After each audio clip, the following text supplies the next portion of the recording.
কথা বলবো। বলো তো। প্রথম তত্ত্ব কথা হলো, যারা মদ পান করে তারা জীবনে কোনোদিন বৃদ্ধ হয় না।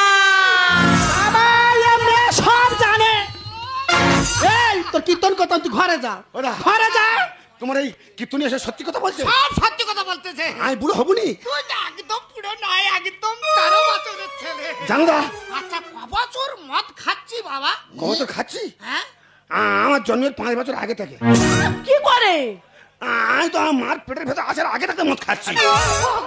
সর্বনাশ, তুই জীবনে বুড়ো হবি ওরা সত্যি কি বুড়ো হবনি? না, একদম না। এই ভালো খাকি এই সুপ্পো নাকি সামান্য বাংলা উড়ান খেয়েছি বলে কত ঝেড়া কুস্তে মেরেছি। মারো মারবো। এখন তত্ত্বপালা শোন, আমি যে হারে বাংলা খেয়েছি আমি কখনো বুড়ো হব না।